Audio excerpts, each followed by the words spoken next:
And so what we're going to do is talk each day about American society for different groups. Tomorrow we'll talk about American Indians. We'll then move on to African Americans, to women, and then on Friday kind of look at American society in composite. And I'm going to start by giving us a little bit of a foundation in terms of American society after the Revolution, and the notion of democracy. What was democracy? What did people think about it? Who was included? And then we'll be able to fill in the pieces with those different groups as we go on during the week. And as Kelsey mentioned, please, as I go along, put questions in the chat, and we'll have lots of time for discussion at the end, which I love. And yeah, so that's all for the background. So we'll jump right in, and let's start with the Constitutional Convention. So when we think about the Constitution today in American society, for all kinds of good reasons, we celebrate the Constitution, and we should. It's been a very successful frame of government. But one thing I think that we don't quite get right, and maybe by thinking about it more broadly, this might help you in the way that you teach about early America to your students. I think we often think about the Constitution as providing democracy in some way for the American people, that we kind of see the Constitution as the source of our democracy. And this might be true in the case of certain amendments, as I'll talk about later in the talk. But in terms of the original Constitution, it was really a document that was meant to solve what was seen as the problem of democracy, that America had become too democratic after the American Revolution. It wasn't necessarily meant to provide democracy. And I think looking at this from this perspective, I think helps us maybe to understand how democracy actually did end up expanding in the early United States. And a lot of this hinges on how we view that period right after the Revolution in the 1780s. A popular way to think about that period, and I think this is the dominant way that we teach about it, I think this is what's in the STAR standards, is to think about the 1780s as what's known as the critical period in the United States. This is a period in which the American Republic was incredibly fragile, and it was really kind of crumbling, in part because of the weakness of the Articles of Confederation. And I think there's a lot of truth to that, and we don't want to completely dismiss that. But I want to introduce another idea about the 1780s, and that is that they were actually a period of flourishing democracy in the United States, especially at the state level. And in some ways, because of those developments, that was seen as a problem by certain elites in the United States, including some guys I think in this picture, including George Washington, Benjamin Franklin, and Alexander Hamilton there in the foreground, whispering sweet nothings into Benjamin Franklin's ear. So this is the outline that we're going to follow this morning to keep me on track.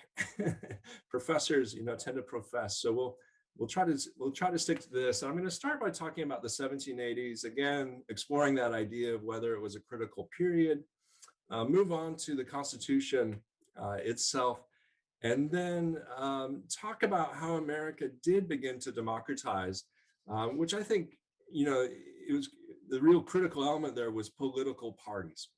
So we'll talk about the early political parties. So we're kind of all over the map here in order to create a foundation for this week. So no matter how anyone views the 1780s, one thing that can't be denied is that America had a lot of debt. There was a lot of debt after the American Revolution because of the costs of fighting the war. There was national debt. A lot of that was money that was owed to the American people from the fighting of the war. If the army rolled through, a town, a village, and, had to take food and supplies, they left little notes, like promissory notes, for the people. And those were like IOUs that the American government owed to the people. And that added up to a lot. You can see 28 million pounds by 1787. And it's interesting. It shows the weakness of the early United States. So they still calculated their money in pounds, not dollars quite yet. There's also foreign debt that was owed to countries that helped the United States, countries like France and the Netherlands. And each state had its own debt. And you can see Virginia's right here. And in addition, individual people, families, also owed a lot of money. This was a time of a lot of bankruptcies and foreclosures. And so one reason this was such a problem at a national level is that the Articles of Confederation did not allow for the national government to tax, to raise a revenue. In order to do that, they would have needed all 13 states to agree to amend the Articles. They came close a couple of times. They got to 12, but they never made it all the way to 13. And so this really concerned the elites of the period, the Madisons and the Washingtons and the Hamiltons. And so just take a quick look at the Articles of Confederation and kind of see how it figured in all of this. The lead author of the Articles was John Dickinson, a lawyer from Pennsylvania. And, I find it interesting that we celebrate Madison as the father of the Constitution, but no one embraces Dickinson as the father of the Articles of Confederation, since the Articles didn't necessarily work out. But I've said this before in my Humanities Texas talks. I think the Articles just need a big hug. In some ways, what Dickinson set up was actually too successful. It wasn't necessarily a failure. It was too successful in the sense that the goal was to take sovereignty away from Parliament, where it had been, and to give sovereignty to the states. So all the states had control over their affairs. The goal wasn't to create a strong national government. The revolutionaries didn't want to do that, since they, were in the midst of waging a revolution and fighting a war against a strong national centralized system in Great Britain. So when we look at it from this perspective, we can give the Articles a little bit of a break. It wasn't their fault that they didn't create a strong national government. And so again, what we really want to emphasize is the state's power, and that shows up in Article 2. I think this is the most important article of the Articles of Confederation. It says each state retains its sovereignty, freedom, and independence. And so this is a picture of the Pennsylvania State House. We don't call it that anymore. Of course, we call it Independence Hall, a name that the Marquis de Lafayette gave it in the early 1820s. But I think it's significant at the time, it was known as the Pennsylvania State House. And that's because that's where sovereignty was. And so when the Continental Congress met there, and later the Philadelphia Convention took place there, they were really just borrowing the digs from the Pennsylvania state government, which at the time was seen as the most important thing. So, the thing that really troubled the national government, as I mentioned, was this, raising a revenue. Just to give you an example of how difficult it was, in 1781, Congress requested $3 million from the states, and what they got was $39,000 in return. So that was not a very effective system. But at the same time, if there was a Gallup poll, taken in that era, the majority of the American people pretty much liked the situation of the Articles of Confederation. They liked the responsiveness of their state governments, and they liked the democracy that was happening at the state level. So there was a real division, I think, in the country. We can see the division. One way to look at it is to divide it between a group that historians have called Cosmopolitans and a group that they have called Localists.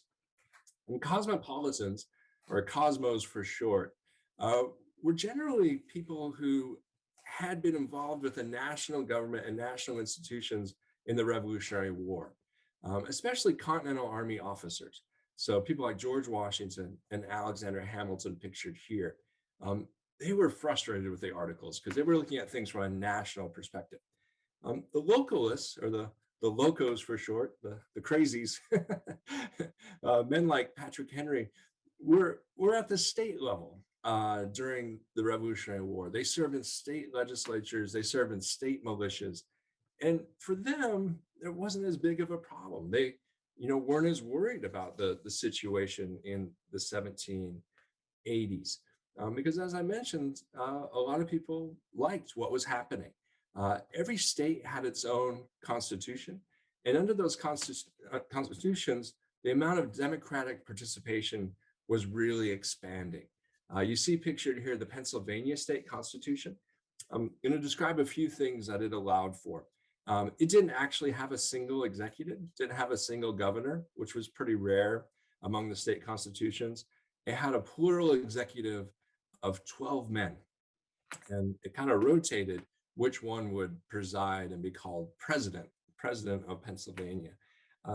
They had close to adult, universal adult male suffrage. So every adult male who paid taxes could actually vote. So coming out of the colonial era, the requirement to vote everywhere was property. And what we see after the American Revolution is property requirements lessening in the individual states like Pennsylvania. They didn't go away entirely for about a generation. And Brian Lusky on Friday is going to talk more about that. Vermont, the first new state to enter the Union, the 14th state, entered with universal white male suffrage. So that was the direction that things were going. So Pennsylvania had an election every year. They changed the assembly every year. And every law that was voted on, they published and distributed throughout the state so people could look at it. So this is the kind of thing that was happening at the state level. They were becoming much more democratic places, the state assemblies, and regular farmers and artisans were replacing elites who had served in the colonial period. Either people appointed by Great Britain, or elite merchants, or planters and other large landowners. And so to stick with Pennsylvania, I'm going to give you an example of a politician who really thrived in the 1780s in this situation. This is a gentleman named William Finley. William Finley is not all that famous, but one thing I want to suggest today is that he was, critical really to, I think, expanding democracy in the new United States. He was someone who was Scots-Irish. That means he descended from Northern Ireland, what we call Northern Ireland today. And he had tried a lot of jobs in the colonial period. He had been a weaver, he had been a teacher, he had been a farmer, hadn't been a great success at any of those things. And then the revolution came, and it gave him, I guess, his life's cause. He became a politician, he became a member of the militia, as I was talking about. So he's one of these people, one of the locos at the state level. And he was unapologetic about the policies he pursued as a member of the Pennsylvania Assembly. They were meant to benefit common people. So men like William Finley passed laws that benefited debtors. And I talked about the amount of debt that was happening. So they passed laws like something called a stay law. This was a stay or a pause on debt at the time. They passed tax postponements. Tax holiday. You don't have to pay your taxes, this year or right away. And the other thing that they did is they printed money at the state level. So if all this sounds kind of familiar, these are the kinds of policies that we've actually pursued in the US during the pandemic to help people get through, these difficult times. And this is kind of similar to what was happening at the state level. Well, in this kind of situation, all of these policies that benefit what we might call the debtor class or the lower classes are not as popular with creditors.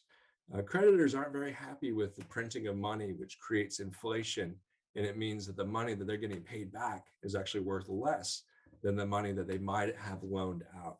And so there's a real negative reaction to what was happening at the states. I'll give you a few examples. James Madison served briefly in the Virginia Assembly, and he criticized what he called the crudeness and tedious discussion of his fellow lawmakers. Alexander Hamilton criticized the New York State legislature, and he said that there had to be a change. That they had to endeavor to put men in the legislature whose principles are not of the leveling kind. So leveling meaning making everyone equal. And so I think the uber nationalist in this period, and the person who was most frustrated with what was happening, was none other than George Washington. And of course, he had the experience of leading the Continental Army. And so he saw firsthand the problem with this national government that couldn't tax, raise the revenue and provide his army with supplies. So he had issued a lot of warnings about what, was taking place. And his warnings went all the way back to the war. And those really increased among other elites in the 1780s. And something that scared all of these elites was Shays' Rebellion, which began in 1786 and continued into 1787. And this is essentially a revolt of farmers in Western Massachusetts who were so frustrated at having their farms and homes foreclosed on that they began a rebellion under the leadership of this Continental Army veteran Daniel Shays, pictured here to the left, and his sidekick Job Shattuck to the right. And they were pretty smart. They figured, how do you stop a foreclosure? Well, in that period, you capture all the records in individual courthouses. They didn't have copies of these different records. So if you could shut down the courts, a farm wouldn't be foreclosed. So from the elite perspective, this was the epitome of everything that was wrong that was happening in the States. This was democracy run amok, with common people controlling everything. And so this led to efforts to get around the Articles of Confederation. And this is just a few examples of those.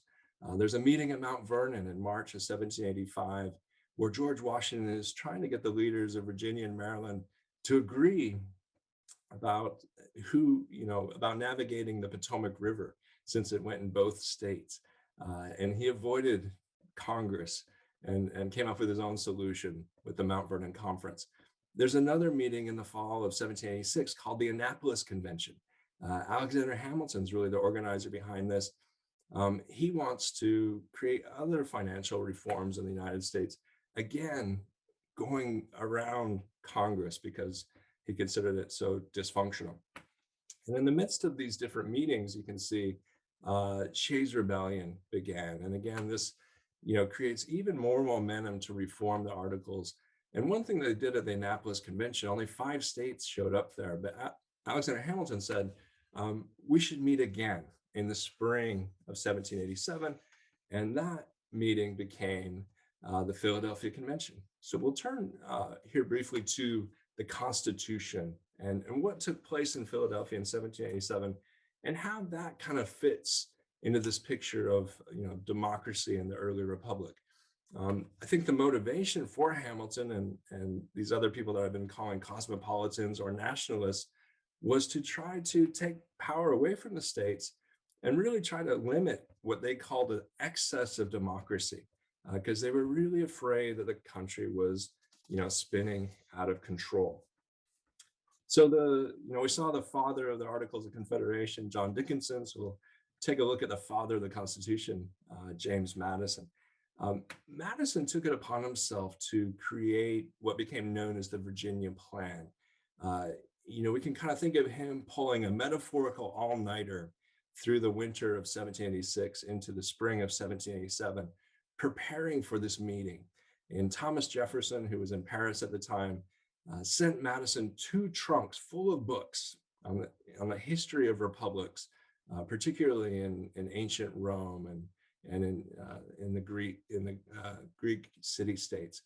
And so Madison poured over these books. And if you ever read Madison's writings, he was a real hypochondriac. He always thought he was dying. And I've always kind of thought that he just needed to get up and get some fresh air. Kind of like our Zoom meeting today. He needed a 5-minute break. But he just read and read and read. He attended Princeton as an undergraduate, and he's considered the first graduate student at Princeton because he never left. He just kept on reading, thereby setting the precedent of graduate study. That's what people do when they aren't sure what else to do with their lives. And he was really a man ahead of his time. Then he moved back in with his parents. So he's another person who really benefits from the revolution. It gave him a cause. So in all that reading, what he discovered was what he thought was a common problem with republics. And that was that the majority in republics often began to govern in ways that really hurt the minority. That the majority of the people would gain control and would essentially trample on the rights of others. And this is an idea in the early republic that became known as the tyranny of the majority. And so Madison thought the solution to this problem was, again, to centralize power in the national government and to create one large republic instead of these confederated 13 republics, one large republic in the United States that would make it hard essentially hard to pass laws, hard to trample on the rights of minorities. And when he's speaking of the minority, of course, he's thinking of elites. He's thinking of these creditors, and the majority, in his view, are all of these people benefiting from these laws at the state level. So the Philadelphia Convention begins in May of 1787. Ultimately 55 different delegates gathered there. And I mentioned before that the Constitution doesn't provide us with democracy. And I think we've seen that democracy predates the Constitution, right? Democracy begins to happen in the Revolutionary era. It begins to happen under the Articles of Confederation. And it's really interesting that the Constitution says nothing about voting, or almost nothing about voting in the United States. It really leaves that issue to the individual states. And we see the impact of that to this day. It's been in the news a lot recently, the various voting laws that are being passed in different states, like Texas. So what are they concerned about in the Constitution? Well, they're really concerned about the balance of national or federal power and state power. So they gather in the Assembly Room in Independence Hall. The Virginia Plan, as delivered by the governor, Edmund Randolph, even though, as I mentioned, James Madison's really the brains behind it, leads off the meeting and says, we should have one really powerful Congress with two houses that are both proportioned, the representation is proportioned by population. So that's really going to benefit, the large states that had more people. And sometimes we think about, the goal of the Virginia Plan is to benefit large states, but really what Madison's trying to do is to really strengthen the national government. And so, as we all know, we all teach about this, the small states pipe up. They're pretty frustrated by this, and they give their own proposal. William Patterson of New Jersey, which is basically the status quo. This national legislature should just be one state, one vote, just like it was under the Articles of Confederation. The other cosmopolitan, nationalist elitist, Alexander Hamilton, is sitting there, doesn't like the sound of that. He makes his own proposal. And if you're a fan of the musical Hamilton, this is when Hamilton gives his 6-hour speech at the Constitutional Convention. The musical doesn't tell us what he says because it's not very flattering to Hamilton today. He actually issues the words that there was an excess of democracy at the state level. There had to be reforms, and Hamilton's solution was to have an executive and a Senate that served for life. A lot like the British Constitution. Well, the small states don't like that. They threaten to walk out of the convention. And as we know, this gets solved by the Connecticut Compromise, also known as the Great Compromise, forged by this handsome guy, Roger Sherman. So one thing I want to just mention about the Connecticut Compromise is that in the beginning, this was very frustrating to a lot of these elites. This is what George Washington wrote to Alexander Hamilton when this compromise took place. Hamilton had briefly left the Philadelphia Convention. Washington wrote, "In a word, I almost despair of seeing a favorable issue to the proceedings of the convention, and do therefore repent having had any agency in the business." So we need a 21st century translation of Washington's words. He's basically saying, I should have never come here. All our work is really ruined by this compromise, because they thought that the states, in retaining the power in the Senate, having equal vote in the Senate, that this problem would persist, that there wouldn't be this strong national presence. Washington eventually got over it, of course, and this is what makes compromises important. And I think it's great to teach this to students, that this was not inevitable in any way, that both sides had to give up a lot. So to show the continuing kind of struggle between the national and the state, I think this is a fun source to share with students. This is the original preamble to the Constitution that was finished by the Committee of Detail in August 1787. And you notice something pretty different from the final version. This says, "We, the people of the states of blank, blank, blank." That's not what our Constitution says, but this shows that even these people that were trying to create a strong national government are so attached to their states that this is how they were going to begin the Constitution. Well, this draft went to something called the Committee of Style the next month in September 1787. The chairman of the Committee of Style was Gouverneur Morris, and he rewrote this to be, as we know it, we the people, in order to form a more perfect union. And that was important on a lot of levels. I've been a little bit hard on the Constitution this morning in terms of it not providing democracy, but it did a lot of things to make democracy possible. And one of these is creating the idea of popular sovereignty, that the people rule. And we see that in the very first line of the Constitution, "We, the people." And so, under British rule, Parliament was sovereign. Under the Articles of Confederation, the states were sovereign. And that shifted to the people with the Constitution. So I think this is an important thing to teach to students.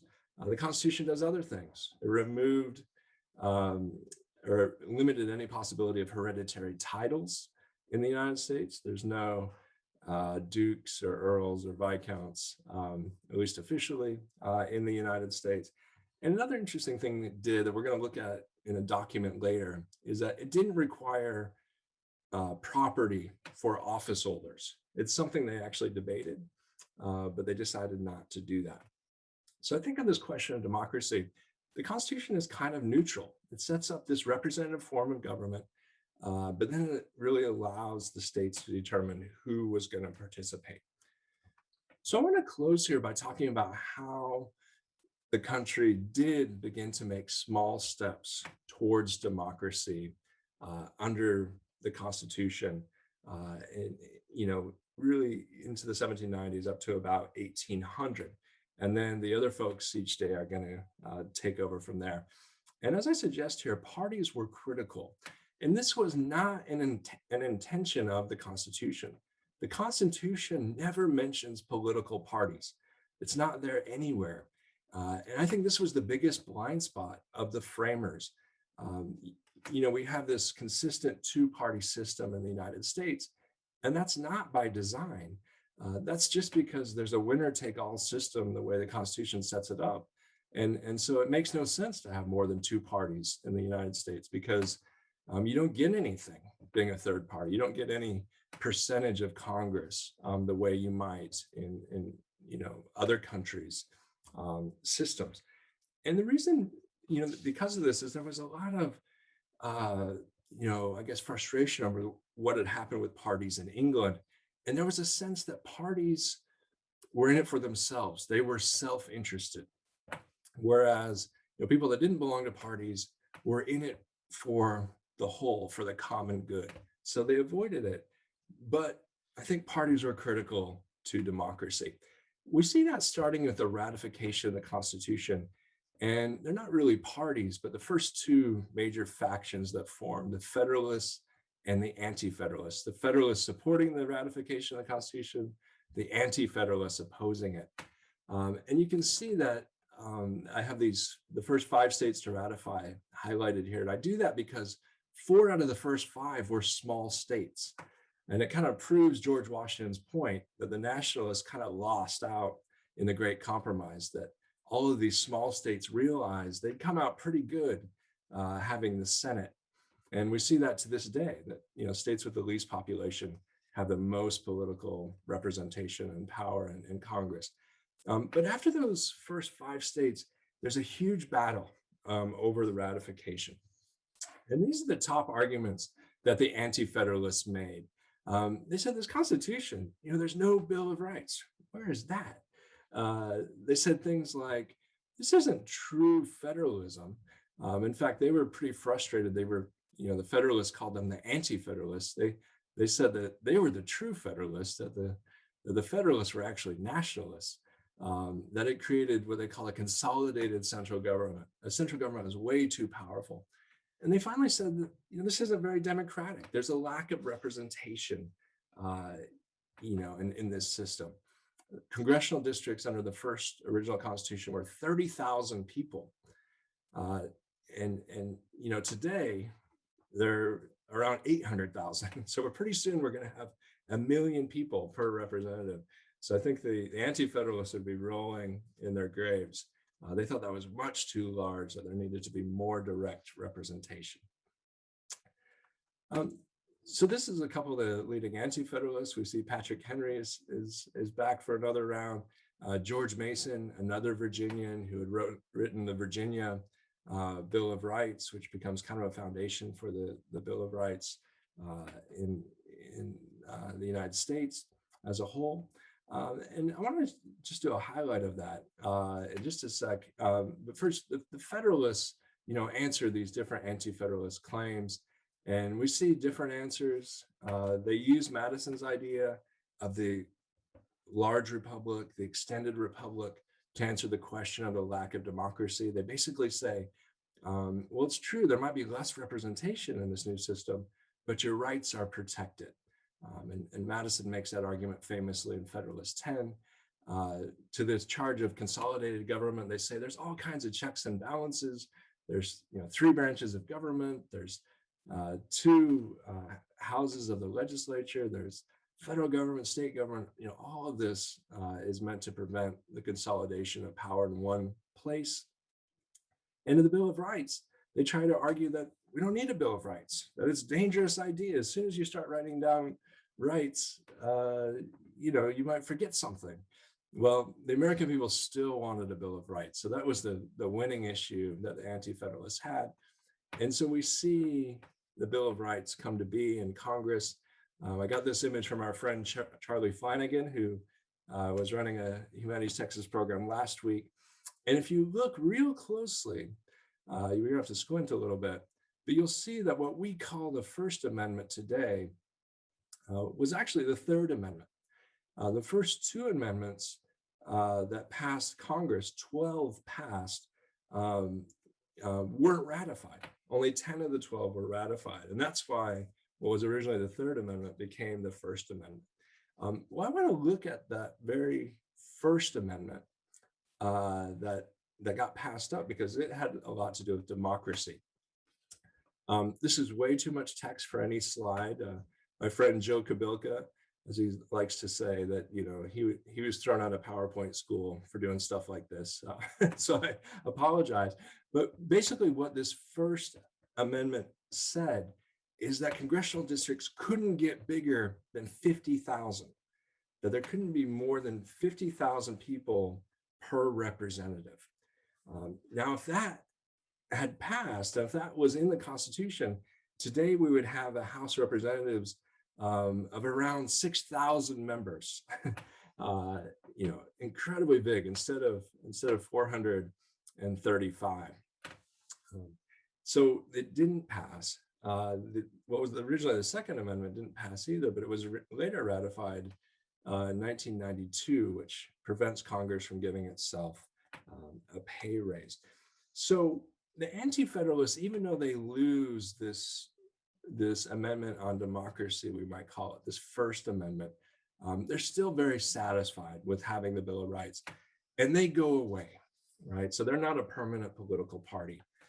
So I'm going to close by just talking a little bit about what those first actual political parties did and how they helped to create a more democratic United States.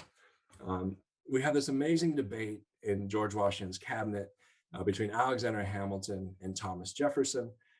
Of course, this is over Hamilton's economic program, which created a national debt, had a national bank, had a bunch of taxes, and also created a manufacturing economy in the United States. What did all of this look like to an average American, especially Virginian like Thomas Jefferson? It looked like the British system for America, and Jefferson didn't like it one bit. From his perspective at Monticello, this was a violation of his principles that you didn't want to create a manufacturing economy because that would create wage earners. And Jefferson, in his sort of twisted logic, he was okay with slavery, but he was against wage earning because he thought that made the wage earners dependent on somebody else. He valued independence, owning property as a source of citizenship and political rights.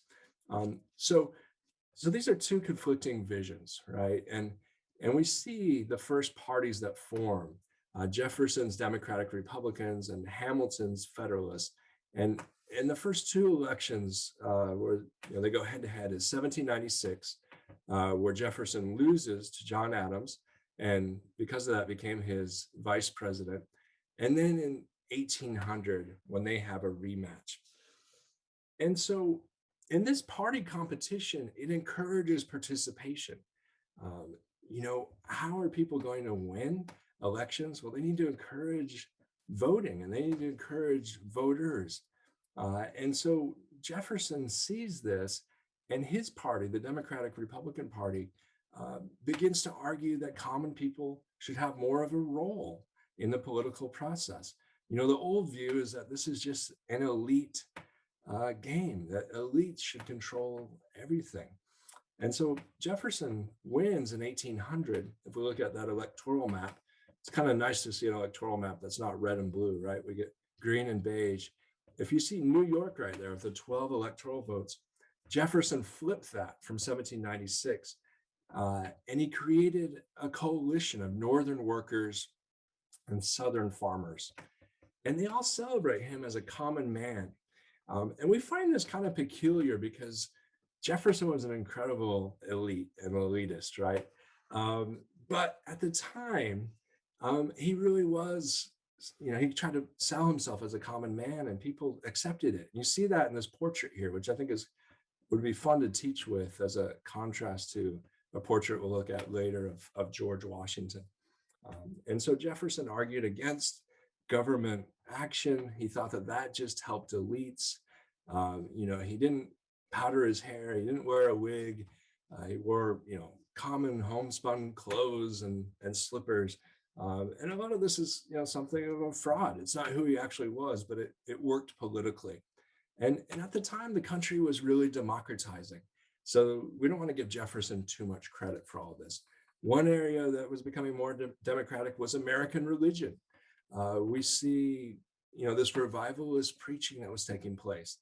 The most popular denominations in the colonial period had been Anglicans, Congregationalists or Puritans, and Quakers. And Anglicans and Congregationalists required a college degree to be a minister.